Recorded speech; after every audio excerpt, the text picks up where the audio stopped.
पश्चिमेकडील देशांशी व्यापारी संबंध सर्वप्रथम कोणी प्रस्थापित केले होते? आणि उत्तर असणार आहे हडप्पा संस्कृतीतील लोकांनी. मित्र हो, प्राचीन भारत आणि जग यावर आधारित आज आपण प्रश्नावली पाहणार आहोत. महा-टी-ई-टी 2026 ही परीक्षा 21 जून रोजी होणार आहे आणि या परीक्षेकरिता ही माहिती खूप महत्त्वाची आहे. हे नोट्स तुम्ही जर अभ्यासून गेलात तर तुम्हाला परीक्षेमध्ये सर्वच्या सर्व उत्तरे सोडवता येतील. पुढच्या प्रश्नाकडे वळूयात. बौद्ध धर्माचा प्रसार कोणत्या प्रदेशामध्ये झाला होता? आणि याचं बरोबर उत्तर असणार आहे अफगाणिस्तान आणि मध्य आशियातील अनेक देशांमध्ये. बौद्ध धर्माचा प्रसार अफगाणिस्तान आणि मध्य आशियातील अनेक देशांमध्ये झाला होता. पुढचा प्रश्न आहे कोणाच्या आक्रमणामुळे भारत आणि पश्चिमेकडील देशांमधील व्यापाराचे नवीन मार्ग खुले झाले? आणि याचं बरोबर उत्तर असणार आहे सिकंदर. सिकंदर याच्या आक्रमणामुळे भारत आणि पश्चिमेकडील देशांमधील व्यापाराचे नवीन मार्ग खुले झाले. पुढचा प्रश्न आहे ग्रीक मूर्तिकलेच्या प्रभावातून कुशाण काळात भारतात कोणत्या नवीन कलाशैलीचा उदय झाला? आणि बरोबर उत्तर असणार आहे गांधार कला. गांधार कला यामध्ये ग्रीक मूर्तिकलेच्या प्रभावातून ही काय झालेलं आहे कलाशैली उदयास आलेली आहे. पुढचा प्रश्न आहे गांधार कलाशैलीत प्रामुख्याने कोणाच्या मूर्ती घडवल्या गेल्या? आणि याचं बरोबर उत्तर असणार आहे गौतम बुद्ध. गौतम बुद्धांच्या मूर्ती गांधार कलाशैलीमध्ये घडवण्यात आल्या होत्या. पुढचा प्रश्न आहे गांधार कलाशैलीतील मूर्तींची चेहरेपट्टी कोणत्या लोकांशी मिळती जुळती आहे? तर बरोबर उत्तर असणार आहे ग्रीक लोकांशी. गांधार कलाशैलीतील जी मूर्ती आहेत त्यांच्या चेहरापट्टी हे ग्रीक लोकांशी मिळती जुळती असल्याचं पाहायला मिळतं. पुढचा प्रश्न आहे गांधार शैलीतील मूर्ती प्रामुख्याने कोणत्या प्रदेशात सापडल्या? आणि याचं बरोबर उत्तर असणार आहे अफगाणिस्तानातील गांधार प्रदेशात. बघा, गांधार शैलीतील ज्या मूर्ती आहेत त्या अफगाणिस्तानातील गांधार प्रदेशात सापडलेल्या आहेत. पुढचा प्रश्न आहे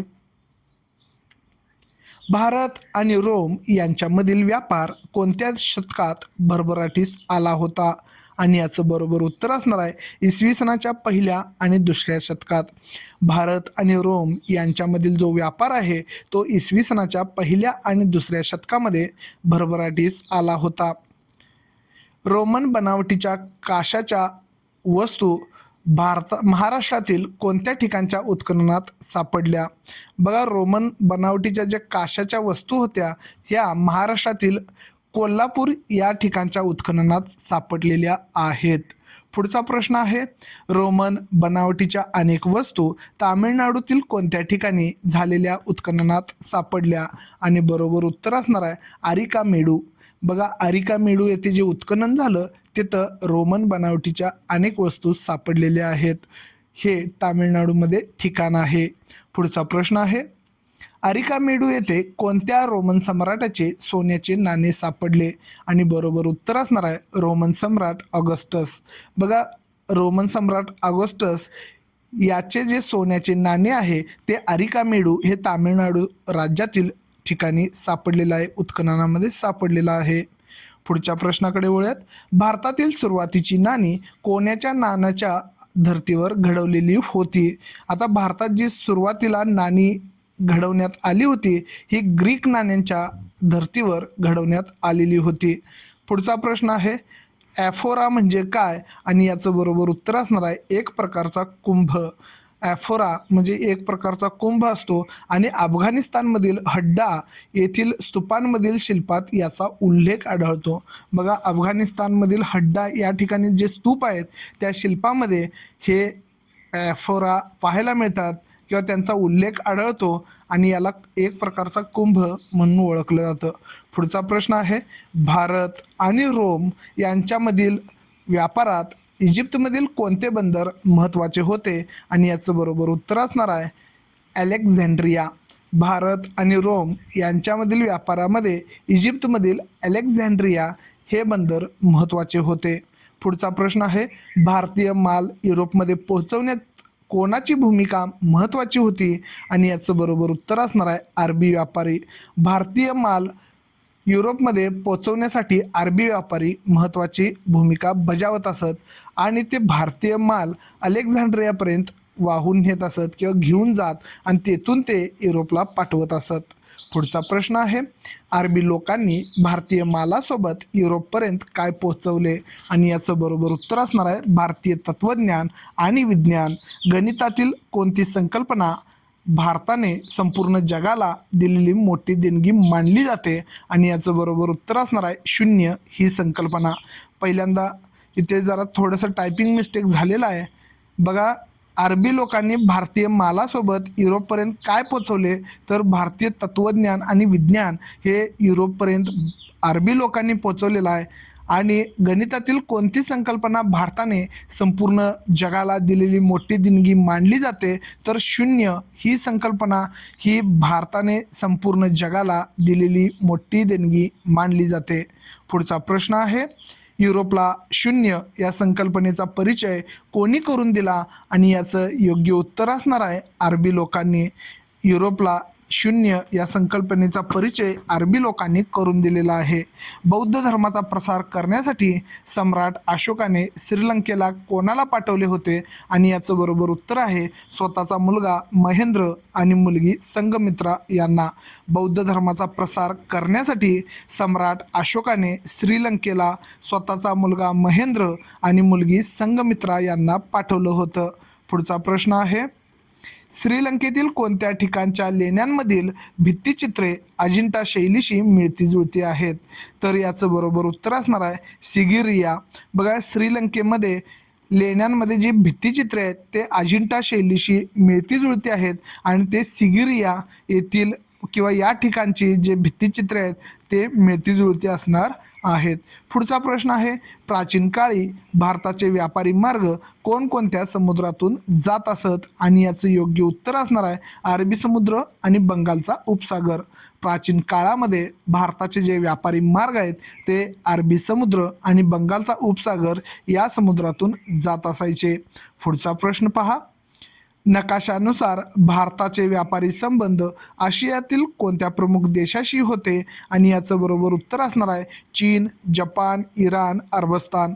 बघा, नकाशानुसार म्हणजे तिथं आपल्याला नकाशा वगैरे दिलेला असतो आणि त्यामध्ये भारताचे व्यापारी संबंध जे आहेत ते आशियातील कोणत्या प्रमुख देशांशी होते? तर बरोबर उत्तर असणार आहे चीन, जपान, इराण आणि अरबस्तान. आणि पुढं पण आहेत बघा, श्रीलंका, म्यानमार, सुमात्रा, जावा आणि कंबोडिया. बघा, इतक्या देशांशी भारतातील व्यापारी किंवा भारताचे व्यापारी संबंध होते. चीन, जपान, इराण, अरबस्तान, श्रीलंका, म्यानमार, सुमात्रा, जावा आणि कंबोडिया ही नावं लक्षात ठेवायची आहेत. पुढचा प्रश्न आहे, महेंद्र आणि संघमित्रा यांच्या नावाचा उल्लेख श्रीलंकेतील कोणत्या बौद्ध ग्रंथात आहे? आणि याचं बरोबर उत्तर असणार आहे महावंश. बघा, महेंद्र आणि संघमित्रा यांचा नावाचा उल्लेख हे श्रीलंकेतील बौद्ध ग्रंथामध्ये आहे आणि त्या ग्रंथाचं नाव महावंश असं आहे. पुढचा प्रश्न बघा, संघमित्राने स्वतःसोबत श्रीलंकेला नेताना कशाची शाखा नेली होती? आणि याचं बरोबर उत्तर असणार आहे बोधी वृक्षाची. संघमित्राने स्वतःसोबत श्रीलंकेला नेताना बोधी वृक्षाची शाखा नेली होती. पुढचा प्रश्न आहे, श्रीलंकेतील कोणत्या ठिकाणी असलेल्या बोधिवृक्षाची वाढ संघमित्राने नेलेल्या शाखेपासून झाली असे मानले जाते? तर अनुराधपूर या ठिकाणी असलेल्या बोधिवृक्षाची वाढ संघमित्राने नेलेल्या शाखेपासून झाली असे मानले जाते. पुढचा प्रश्न आहे, भारत आणि श्रीलंका यांच्यामधील परस्परांसंबंधाची माहिती देणारे पाली भाषेतील ग्रंथ कोणते? आणि याचं बरोबर उत्तर आहे महावंश आणि दीपवंश. बघा, भारत आणि श्रीलंका यांच्यात परस्पर संबंध कसे होते याबद्दलचे माहिती देणारे ग्रंथ आहे ते पाली भाषेत आहे आणि त्यांची नावं आहेत महावंश आणि दीपवंश. पुढचा प्रश्न बघा, श्रीलंकेतील सिगिरिया येथील लेणी कोणत्या राजाने खोदून घेतली होती? आणि या राजाचं नाव आहे कश्यप. बघा, श्रीलंकेमध्ये सिगिरिया येथे ज्या लेण्या आहेत त्या कश्यप नावाच्या राजाने खोदून घेतली होती. पुढचा प्रश्न, चीनमध्ये तयार होणाऱ्या रेशमी कापडाला भारतात काय म्हटले जाई आणि याचं बरोबर उत्तर असणार आहे चिनाशुक. बघा चीनमध्ये जो रेशमी कापड तयार व्हायचा याला भारतामध्ये चिनानशुक असं म्हटलं जायचं. पुढचा प्रश्न बघा, ज्या खुष्कीच्या मार्गाने चीनशी व्यापार चाले त्याला काय म्हणत, तर याला रेशीम मार्ग असं म्हणायचे किंवा सिल्क रोड हा इंग्लिशमध्ये शब्द आहे. तर चीन आणि भारत यांच्यामध्ये रेशीम व्यापार चालायचा आणि म्हणून इथून जो व्यापार व्हायचा त्याला रेशीम मार्ग असं त्या रस्त्याला नाव होतं किंवा त्या मार्ग होतं. पुढचा प्रश्न आहे, महाराष्ट्रातील कोणते प्राचीन स्थळ रेशीम मार्गाशी जोडलेले होते आणि बरोबर उत्तर आहे नालासोपारा, जे मुंबईजवळ आज स्थित आहे. महाराष्ट्रातील हे प्राचीन स्थळ आहे आणि हे रेशीम मार्गाशी जोडलेले होते. पुढचा प्रश्न पहा, चीनी सम्राट मिंग याच्या आमंत्रणावरून कोणते बौद्ध भिक्खू चीनमध्ये गेले होते आणि याचं बरोबर उत्तर आहे धर्मरक्षक आणि कश्यप मातंग. बघा चीनी सम्राट मिंग यांच्या आमंत्रणावरून धर्मरक्षक आणि कश्यप मातंग यांनी चीनमध्ये प्रवेश केला किंवा चीनला गेलेले होते. पुढचा प्रश्न आहे, कंबोडिया या देशातील कोणत्या प्राचीन राज्याची स्थापना इसवी सनाच्या पहिल्या शतकात झाली आणि याचं बरोबर उत्तर असणार आहे फुनान. बघा कंबोडिया हा देश आहे आणि तिथं इसवी सनाच्या पहिल्या शतकामध्ये प्राचीन राज्याची स्थापना झाली होती आणि तिचं नाव होतं फुनान.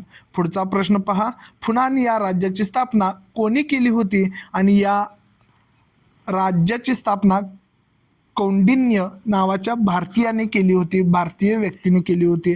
बघा फुनान या राज्याची स्थापना कंबोडियामध्ये कौंडिन्य नावाच्या भारतीयांना केलेलं होतं. पुढचा प्रश्न आहे, आग्नेय आशियातील फुनान राज्याच्या लोकांना कोणत्या भाषेचे ज्ञान होते आणि याचं बरोबर उत्तर असणार आहे संस्कृत. बघा आग्नेय आशियामध्ये फुनान राज्याच्या लोकांना संस्कृत भाषेचं ज्ञान होतं. या फुनान राज्याची स्थापना भारतीय लोकांना केली होती, त्याचं नाव होतं कश्यप. ही नावं विसरायची नाहीत आणि कंबोडियामध्ये हा फुनान हा प्रदेश आहे. पुढचा प्रश्न बघा, कोणत्या देशात आजही रामायण आणि महाभारत यांच्यातील कथांवर आधारलेली नृत्य आणि नाटके किंवा नाट्ये लोकप्रिय आहेत? बघा महाभारत आणि रामायण यांच्यावर आधारलेली कथा आहेत त्या किंवा नृत्य नाटकं जी आहेत नाट्य ती इंडोनेशिया या देशामध्ये प्रसिद्ध आहेत. इंडोनेशिया या देशात. आग्नेय आशियात कोणत्या देवतांच्या मंदिराची स्थापना किंवा निर्मिती मोठ्या प्रमाणावर झाली, तर बरोबर उत्तर असणार आहे शिव आणि विष्णू. आग्नेय आशियामध्ये शिव आणि विष्णू या देवांच्या मंदिरांची निर्मिती मोठ्या प्रमाणात झाली होती. पुढचा प्रश्न आहे, इसवी सनाच्या 9व्या शतकापासून 18व्या शतकापर्यंतच्या कालखंडातील इतिहासाला काय म्हटले जाते आणि याचं बरोबर उत्तर असणार आहे मध्ययुगीन इतिहास. बघा इसवी सनाच्या 9व्या ते 18व्या शतकापर्यंतच्या कालखंडाला मध्ययुगीन इतिहास असं म्हटलं जातं. मित्रो हा व्हिडिओ इथंच आपला संपतोय, मात्र असेच आणखी नोट्स मी तुम्हाला घेऊन येत आहे आणि त्यासाठी आपल्या चॅनलला सबस्क्राईब करायचं आहे. फेसबुकवर हा व्हिडिओ पाहत असाल तर फॉलो करायचा आहे आणि हा व्हिडिओ आपल्या TETची परीक्षेची तयारी करणाऱ्या विद्यार्थ्यांपर्यंत शेअर करायचा आहे, हाईप द्यायचं आहे, हाईप पॉईंट द्यायचे आहेत. भेटूया आणि अशा नवीन व्हिडिओमध्ये. तोपर्यंत पाहत राहा शुभम गौराजे यूट्यूब चॅनल.